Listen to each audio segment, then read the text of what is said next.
તો નમસ્તે મિત્રો, સ્વાગત છે તમને એક નવા વિડીયોની અંદર। આજે આપણે આ વિડીયોની અંદર વાત કરીશું કે મોબાઈલની અંદર સ્ક્રીન લોક કઈ રીતે લગાવવું। તો ચાલો જઈએ મોબાઈલની સ્ક્રીન ઉપર। સૌથી પહેલાં તો તમારે સેટિંગમાં જવાનું છે।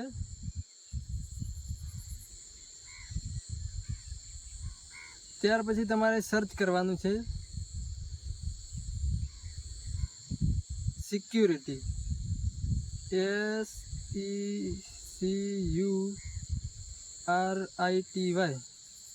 પછી તમારે અહીંયા ઓપ્શન આવે સિક્યુરિટી, ત્યાં ઓકે આપવાનું છે।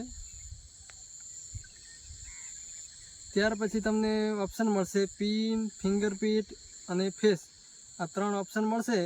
સ્ક્રીન લોક ઉપર ઓકે આપવાનું છે। હવે તમારે અહીંયા જે પણ પાસવર્ડ હોય તે દાખલ કરવાનો છે, જેમ કે હું કરું છું અહીંયા।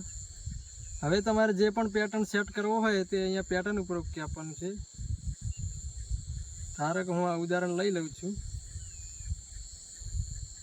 આવી રીતે સેટ કરશું એટલે હવે તમારો સ્ક્રીન લોક થઈ જશે। તો આજે આ વિડીયોમાં આટલું જ। તો વિડીયો ગમે હોય તો લાઈક એન્ડ સબસ્ક્રાઈબ કરજો। તો મળીએ એક નવા વિડીયો સાથે।